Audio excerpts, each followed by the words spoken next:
햇살의 책장. 소망을 이루어주는 감사의 힘. 감사의 힘을 이해하려면 먼저 우리의 삶이 에너지로 이루어졌다는 사실을 깨달아야 한다. 의자나 강아지, 우리의 감정 등 모든 것은 형태만 다를 뿐 에너지라는 공통점을 가지고 있다. 단지 의자는 무생물, 강아지는 생명체, 그리고 감정은 마음의 상태로 에너지가 존재하는 형태만 다른 것이다. 모든 에너지는 파동으로 나타나며 이 파동은 1초에 몇 번 진동하느냐는 진동수로 측정된다. 어떤 진동은 지구의 리듬처럼 감지할 수 없는 반면 음악처럼 진동수가 16에서 2만 헤르츠에 달하는 소리들은 쉽게 인식할 수 있다. 찰스 테일러가 음악적인 소리의 치료 효과라는 저서에서 밝혔듯이 이 범위의 소리들은 우리가 귀로 들을 수 있을 뿐 아니라 몸으로 느끼기도 한다. 사람은 누구나 자기만의 고유한 파동을 가지고 있다. 이 책도 지금 이 순간 파동을 발산하고 있으며 당신 마음속에 떠도는 생각이나 오늘 아침 상사의 불쾌한 기분도 모두 나름대로의 파동을 발산한다. 겉보기에 단단하거나 형체가 없는 것들을 포함한 모든 우주 만물은 각자 고유의 파동을 가지고 있다. 감사의 에너지 또한 파동으로 전달된다. 감사의 힘은 파동으로 전달된다. 우리는 종종 이런 말로 상대방의 파동을 표현한다. 제발 날 좀 미치게 만들지 마. 또는 그녀는 나를 아주 기분 좋게 만든단 말이야. 그러나 대부분의 시간 동안 우리는 중간적인 파동을 지니고 살아간다. 의도적으로 생각이나 기분을 만들어 가지 않고 그냥 흐르는 대로 맡기는 상태를 말한다. 바로 이런 이유 때문에 어떤 사람이나 상황이 당신의 기분을 특정한 방향으로 끌어들일 수 있다. 다시 말해서 자신의 파동이 강력하지 않으면 다른 사람이나 상황의 파동에 동조될 가능성이 높다. 그들의 강력한 파동은 당신 안에 내재된 파동에 영향을 미친다. 따라서 그것이 아무리 미미하고 약할지라도 결국 강력한 파동에 반응하여 동조하게 된다. 반면 당신이 강력한 에너지로 파동을 발산할 경우 만일 상대방이 저항하지 않는다면 당신의 에너지에 동조될 것이다. 우리가 흔히 듣는 호의는 호의를 부른다. 가는 말이 고와야 오는 말이 곱다. 주는 대로 받는다 라는 말들은 이런 과학적인 사실을 반영하는 것이다.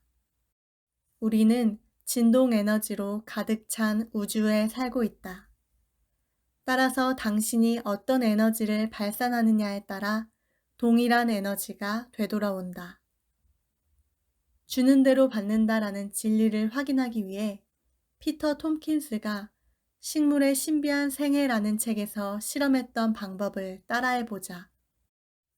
동일한 식물을 3개의 동일한 화분과 흙에 나눠 심은 후 같은 장소에 나란히 놓는다. 그리고 물과 거름과 햇볕의 양도 동일하게 조절한다. 그러나 한 가지 다른 조건이 있다. 각 화분마다 다른 말을 건네며 기르는 것이다. 첫 번째 화분에는 칭찬만 한다. 넌 어쩌면 이렇게 아름답니? 새로 돋아나는 이 앙증맞은 새잎 좀 봐. 뿌리도 땅속 깊이 튼튼하게 자라고 있구나. 두 번째 화분에는 아무 말도 하지 않는다. 세 번째 화분에는 비난과 불평을 늘어놓는다. 넌 정말 못생기고 볼품없구나.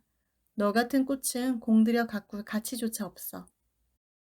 어느 정도 시간이 흐른 후 비교했을 때 칭찬을 받은 식물은 튼튼하고 싱싱하게 자라며 아무 말도 하지 않은 식물은 그저 그런 상태를 유지하는 반면 비난을 받은 식물은 비실거리며 자라지 못했다.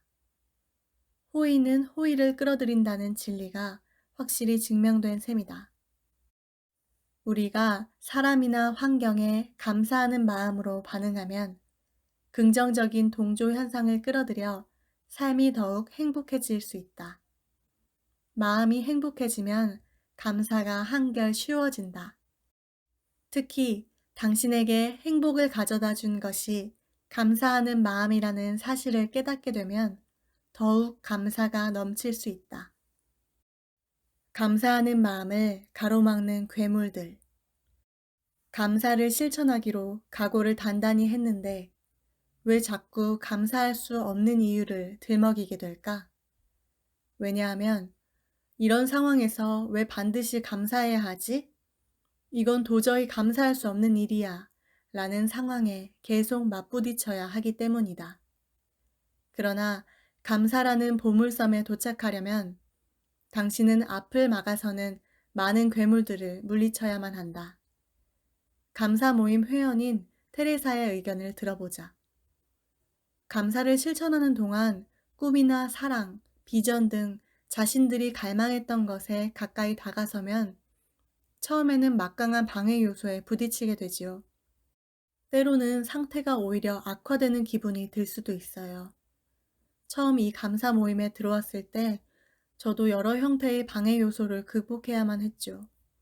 방해 요소를 만날 수 있다는 사실을 미리 알아두는 것이 매우 중요하다고 생각해요. 그래야 도중에 주저앉지 않을 테니까요. 대부분의 방해 요소는 다음 세 가지 항목에서 비롯된다. 당신이 먼저. 당신은 감사받을 자격이 없어. 이런 상황이 더 나빠지고 있잖아. 만일 당신이 원리 원칙에 엄격하고 고집이 세서 조금도 양보하지 않는 유형이라면 감사라는 유익한 일을 실천해 나가기가 매우 힘들다. 이런 유형은 자신이 잘못하지 않은 일에 대해 상대방을 비난하지 않고 진심으로 감사를 표현하려면 대단한 훈련이 필요하기 때문이다. 당신은 이렇게 목소리를 높인다. 왜 내가 먼저 감사해야 하지? 잘못한 것은 그들이지 내가 아니잖아. 정의는 다 어디서 썩고 있는 거야? 먼저 감사해야 하는 건 그들이야. 그들이 먼저 내게 감사의 뜻을 표한다면 나도 생각해보지. 세상이 원리 원칙대로 돌아가는 완벽한 곳이라면 그들이 먼저 사과하는 게 당연하다. 그러나 불완전하면서도 요지경 속인 세상에서 그들이 고집을 꺾고 자기들의 행동에 책임을 느껴 당신에게 사과하길 바란다면 아마 평생을 기다려도 부족할 것이다. 이처럼 평생을 낭비하기 전에 당신이 먼저라는 생각은 단지 하나의 방해 요소라는 사실을 깨닫자.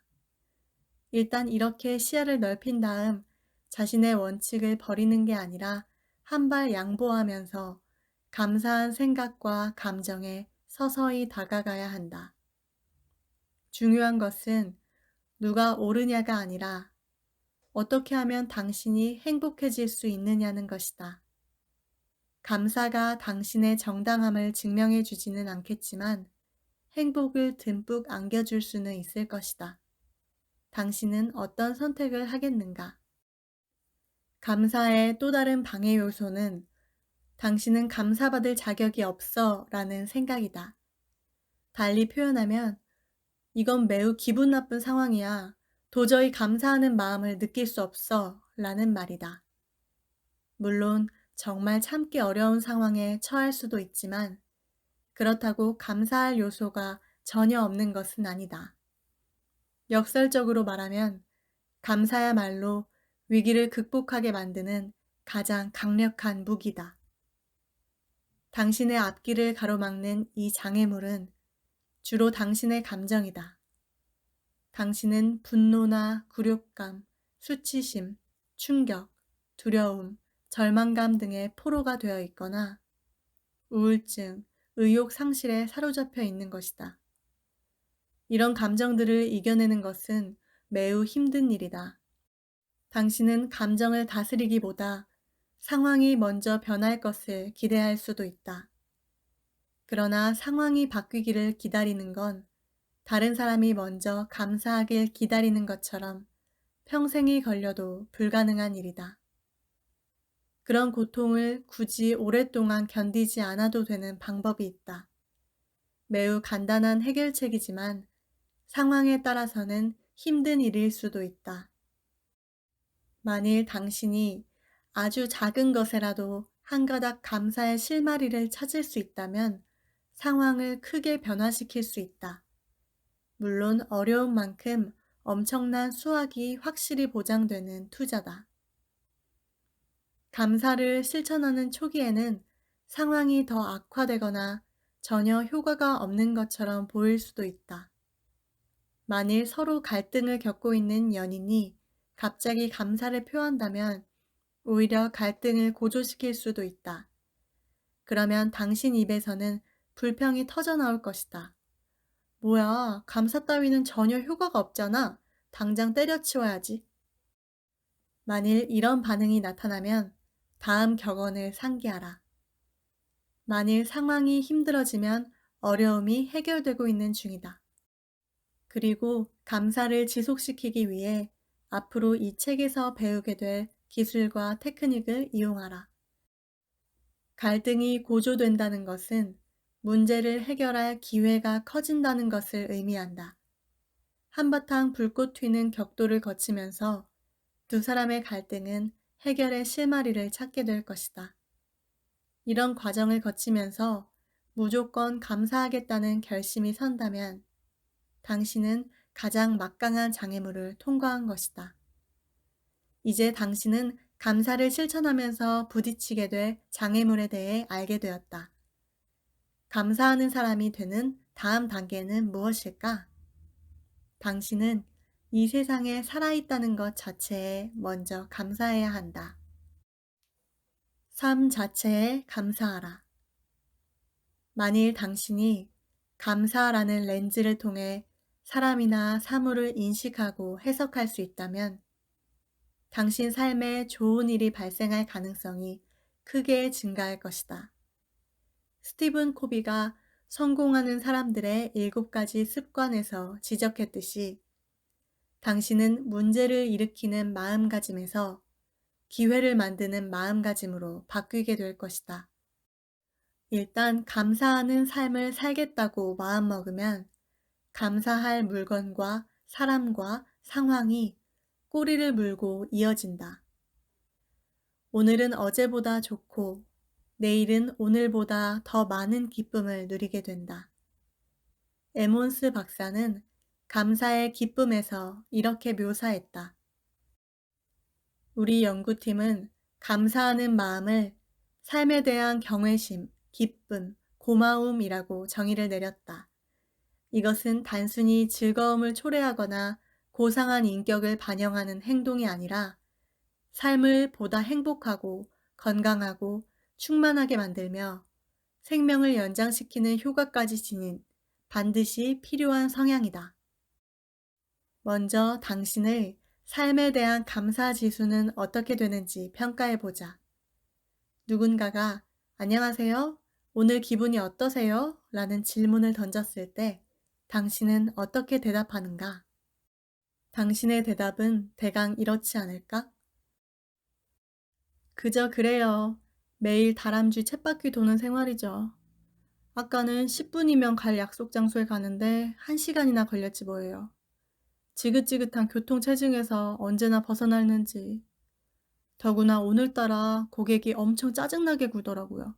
이걸 보여달라, 저걸 설명해달라. 자기가 무슨 VIP라도 되는 것처럼 유세를 떨지 뭡니까? 아니면 이런 내용일까? 네, 덕분에 아주 잘 지내고 있습니다. 오늘은 운이 좋았어요. 교통체증이 심했는데도 약속 시간에 늦지 않고 도착할 수 있었거든요. 아까 만났던 고객은 대단히 까다로운 사람이어서 아주 애를 먹었죠. 사소한 것까지 꼬치꼬치 묻는 통에 기운을 뺐답니다. 두 답변 모두 교통체증과 바로 전에 만났던 까다로운 고객에 대해 전하고 있으나 보는 시각이 크게 다르다.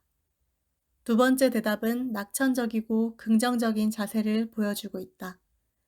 감사하는 마음을 가지고 있으면 현실을 부정하지 않고 긍정적인 태도로 이해하고 해석하려 노력한다. 또한 자신에게 일어난 사건이나 만난 사람에게서 유익한 점을 찾아내며 감사하는 마음을 갖는다. 이 말은 당신이 화를 내거나 슬퍼하거나 실망하지 않는다는 뜻이 아니다. 당신도 다른 사람과 마찬가지로 그런 감정에 사로잡힐 수 있지만 잘 극복해내고 생각과 감정을 감사하는 쪽으로 돌리려고 노력한다는 의미다. 감사하는 마음을 연습하라. 감사하는 마음과 비관적인 생각을 동시에 가질 수 있을까? 불가능할 것이다. 당신은 내 삶은 행운으로 가득 찼어 라는 생각과 빌어먹을 인생이란 생각을 동시에 가질 수 없다. 그것은 상반되는 언어 이상의 의미가 있다. 파동이 전혀 다른 것이다. 당신이 낙천주의자라면 삶은 근본적으로 행복한 것이며 살만한 가치가 있다고 생각할 것이다. 당신은 최상의 가능성을 기대하며 어떤 상황이든 가장 긍정적인 방향으로 눈을 돌릴 것이다. 낙천적인 사람들은 성공할 가능성이 높다. 마틴 셀리그먼은 낙천주의자가 되라라는 저서에서 낙천주의자들은 일, 학업, 스포츠에서 높은 성취도를 나타내며 보다 건강하고 장수하며 멋지게 늙어간다는 연구 결과를 소개했다. 또 실패를 빨리 극복하며 우울증에 걸릴 확률이 낮고 적성 검사에서 나타난 소질보다 더 큰 능력을 발휘한다. 타고난 재능 이상으로 빛을 발휘할 수 있는 것이다. 낙천적인 사람들은 사업에서도 성공할 가능성이 높다. 따라서 낙천주의자가 감사하는 사고방식을 갖는다면 불에 기름을 더하는 격이다. 그래서 감사와 낙천주의가 만나면 최상의 효과를 발휘할 수 있다. 마음이 가는 데까지만 감사하라. 누군가에게 감사를 표현하는 것은 정말 멋진 일이지만 잘못하면 말로만 때우는 사탕발림이 되기 쉽다. 당신을 자주 도와준 일도 없는 사람에게 항상 많은 도움을 주셔서 감사합니다 라고 말했다고 가정해보자. 이런 말은 감사 파동의 힘을 오히려 약화시키는 위험을 초래한다. 감사는 반드시 순수한 마음에서 우러나와야지만 힘을 발휘한다. 감사의 파동은 억지로 만들 수 없다. 만일 진심으로 감사한 생각이나 감정을 갖지 않는다면 당신은 그 특유의 파동을 발산할 수 없다.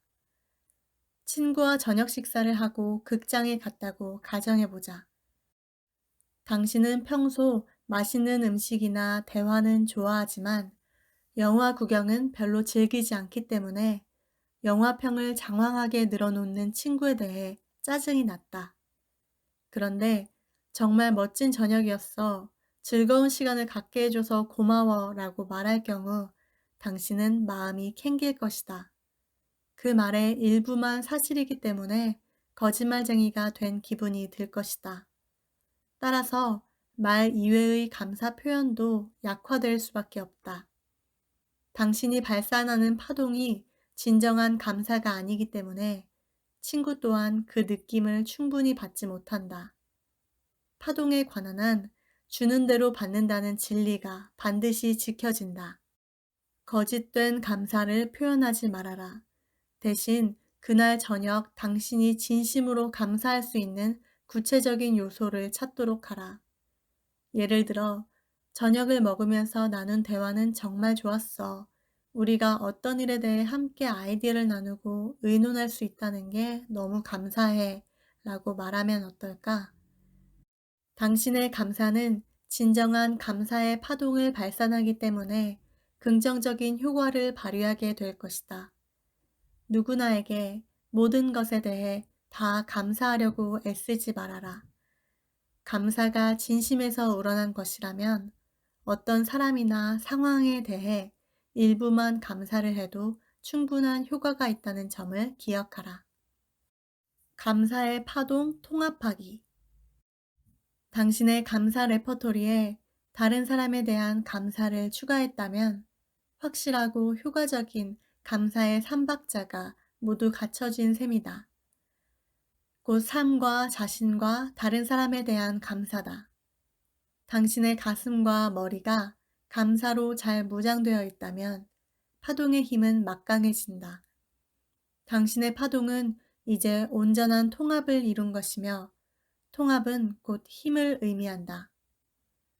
칠드리와 마틴 박사는 심장 공식의 해법에서 통합에 대해 시스템의 구성 요소가 체계적으로 연결되고 내적인 질서 안에서 조화를 이루는 상태라고 설명했다.